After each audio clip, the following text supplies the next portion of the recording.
Okay, तो भाई लोग, डूम्सडे में टोनी स्टार्क का टीज फिर से हुआ है एंड ये टीज किया है खुद आरडीजे और क्रिस इवांस ने। सीधे तुम्हें डिटेल्स बता देता हूं, लेकिन आगे बढ़ने से पहले तुम्हें मेरा एक काम करना होगा, वो ये कि मैंने भी चैनल पर डूम्सडे आने तक 100K सब्स का टारगेट रखा है जो तुम्हें पूरा करना है। तो अगर नए हो तो सब कर लो और लाइक भी अभी से कर दो। एंड सीन ये बना है कि कल कॉमिक कॉन हुआ और उस इवेंट के बाद सारे एक्टर्स एक जगह बैठे और उनका इंटरव्यू और हंसी मजाक चल रहा था और इंटरव्यूअर ने आरडीजे और बाकी सबसे पूछ लिया भाई कि क्या डूम्सडे में हीरोज इस बात को एक्नॉलेज करेंगे कि डूम टोनी जैसा दिखता है? क्या इससे मूवी के इमोशनल स्टेक्स और हाई हो जाएंगे? मतलब अगले ने वो सवाल पूछ दिया जो मेरे तुम्हारे दिमाग में जाने कब से चल रहा है। और अब जवाब सुनो। पहले तो क्रिस इवांस बोले कैन टच दैट, मतलब ये टॉपिक वो टच नहीं कर सकते, और फिर आरडीजे बोले कांट टच दिस, यानी इस टॉपिक को ना वो टच नहीं करेंगे क्योंकि ये टॉपिक टच किया तो मूवी स्पॉइल हो सकती है। बहुत सेंसिबल टॉपिक है ये और शायद मूवी का बिगेस्ट ट्विस्ट ही यही हो। यानी ये क्लियरली इस बात का टीज है कि मूवी में टोनी स्टार्क हो सकता है, भले ही वो रिजरेक्ट होकर अभी वापस ना आए, लेकिन मूवी में उसके पास्ट का कोई फ्लैशबैक सीन जरूर से दिखा सकते हैं जो समहाउ डूम से कनेक्ट करता होगा। एंड सेकंड, जिस तरह से आरडीजे और क्रिस इवांस ने ये कहा कि वो इस टॉपिक को टच ही नहीं करेंगे, वो ये बताता है कि भाई जरूर इन्हें कोई ऐसी बात पता है जो हमें नहीं पता। अब वैसे तो मैं तुम्हें ऑलरेडी बता चुका हूं कि अराउंड 95% ऑफ टाइम मूवी में आरडीजे मास्क लगाकर ही रखेंगे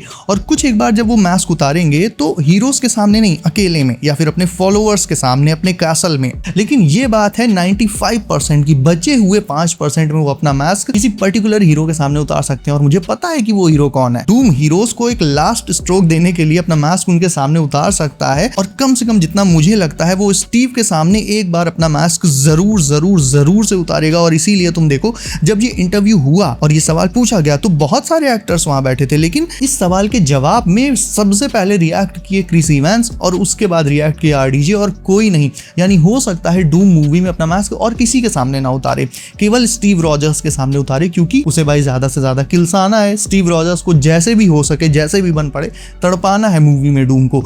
इसीलिए सबसे पहले इस पर क्रिस इवांस रिएक्ट किए और उसके बाद आरडीजे। तुम खुद सोचो यार, आरडीजे को 100 मिलियन देकर वापस लाया गया है डॉक्टर डूम प्ले करने के लिए, जो कि मार्वल के सबसे ज्यादा कॉम्प्लिकेटेड विलन्स में से एक है। अगर उसका टोनी से कोई लेना देना ही ना होता तो फिर आरडीजे ही क्यों? और टोनी जैसा दिखने वाला डूम अगर आ भी रहा है तो कोई बहुत ज्यादा टाइम नहीं हो गया, अभी कुछ सालों पहले ही एंड गेम हुई थी जिसमें टोनी की मौत हुई थी और उसके कुछ टाइम बाद ही डॉक्टर डूम आ रहा है। ऐसे में रूसो ब्रदर्स ने कोई ना कोई कनेक्शन तो सोचा ही होगा जिससे वो टोनी और विक्टर को कनेक्ट कर सकें। और वैसे तो आरडीजे का चेहरा कवर रहेगा, लेकिन जिस टाइम अनकवर होगा it will be a huge shock for all the heroes, everyone. तो हाँ, ये क्लियरली टोनी स्टार्क का टीज है और इस बात का भी टीज है कि टोनी एंड डूम का कनेक्शन मूवी में दिखाया जाएगा। बाकी जो टोनी का एक्चुअल रिटर्न होगा वो मेरे ख्याल से सीक्रेट वॉर्स में ही होगा। उसे लेकर जो अपडेट्स आई थी वो मैं तुम्हें ऑलरेडी बता चुका हूँ। शॉर्ट में एक बार जल्दी से बता देता हूँ कि बैटल वर्ल्ड में एसगार्ड का एक करप्टेड वर्जन होगा, वहां पर लोकी भी होगा और टोनी स्टार्क भी होगा। ये दोनों वहां पर किसी कैसीनो में होंगे और इन्हें अपने पास्ट का कुछ याद नहीं होगा क्योंकि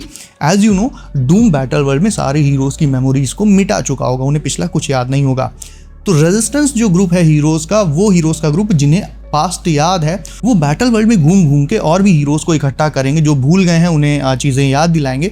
और ये resistance group at some point Loki और टोनी के पास पहुंचेगा और उन्हें बाकी सारी चीजें याद दिलाएगा और उनसे अपनी टीम ज्वाइन करने को कहेगा। चलो अब जल्दी से तुम्हें वो मूवीज बता देता हूं जो कल कॉमिक कॉन में कंफर्म हुई हैं और डूम्सडे से उन मूवीज का क्या कनेक्शन है उस पर भी बात कर लेते हैं। तो सबसे पहले तो भाई अपने बारबी के आशिक की मूवी कंफर्म हुई है कल, जो कि है घोस्ट राइडर। प्ले करेंगे रायन गॉसलिंग और मूवी आएगी 2028 में। डायरेक्टर हैं शॉन लीवाई जिन्होंने डेडपूल एंड वुल्वरीन बनाई थी। और एक सवाल जो तुम्हें मुझसे पूछना चाहिए था बट तुमने पूछा नहीं, किसी ने नहीं पूछा, मैं नोटिस कर रहा हूँ भाई, एक ही चीज नोटिस करता हूँ, तो पूछना चाहिए था कि रायन गॉसलिंग का जो घोस्ट राइडर है वो क्या रॉबी रीज होगा या फिर जॉनी ब्लेस? तो वो होगा जॉनी ब्लेस। और सेकंड, मेरी थ्योरी ये है कि इसका जो डेब्यू है इस नए घोस्ट राइडर का वो अभी डूम्सडे में ही हो जाएगा, क्योंकि घोस्ट राइडर के डूम्सडे में आने की रूमर्स पहले से चल रही थी और ऐसा बोला जा रहा था कि घोस्टी लोकी की टीम में होगा। लोकी कई सारे हीरोज को इकट्ठा करके अपनी एक अलग मल्टीवर्सल टीम बनाएगा और ये टीम फाइनल बैटल में तब आएगी जब हीरोज ऑलमोस्ट हार चुके होंगे। इसीलिए ये टीम सीक्रेट तो है ही, साथ ही साथ इसमें कतई छुपे रुस्तम और अनएक्सपेक्टेड हीरोज होंगे।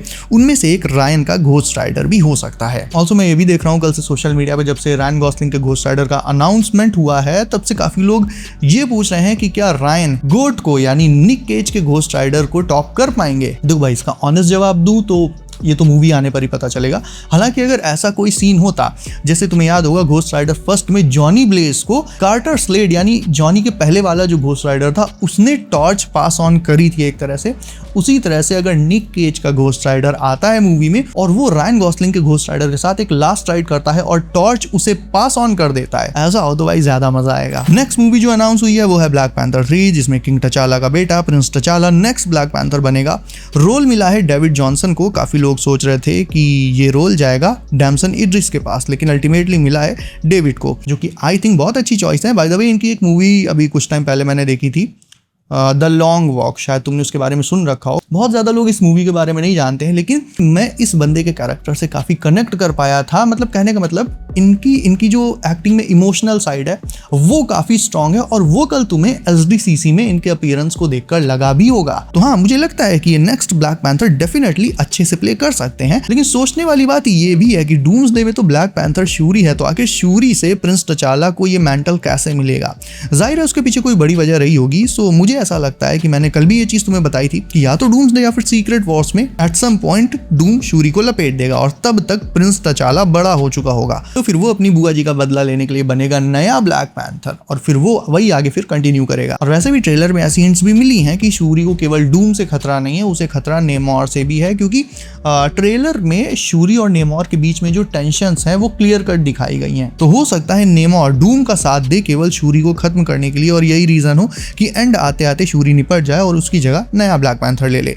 ब्लैक पैंथर 3 में डेंजल वॉशिंगटन भी होंगे, और सुनने में आया है कि इस बार जो मूवी का मेन विलन है वो स्पेस से रिलेटेड हो सकता है, यानी स्पेस थ्रेट होगा। एंड ब्लैक पैंथर 3 आएगी December 15, 2028 को, डायरेक्टेड बाय रायन कुगलर। सो भाई that's it for today. And honestly मैं नए घोस्ट राइडर को देखने के लिए बहुत ज़्यादा एक्साइटेड हूँ, क्योंकि इनकी सोलो मूवीज, चाहे घोस्ट राइडर हो या नया ब्लैक पैंथर हो, इनकी जो सोलो मूवीज अब आनी है वो म्यूटेंट सागा में आनी है। तो हो सकता है इनकी मूवीज में तुम्हें नए म्यूटेंट्स यानी नए एक्समैन के साथ इनका टीम अप भी देखने को मिल जाए। मतलब काफी सारी इंटरेस्टिंग चीजें डेफिनेटली होंगी इसमें।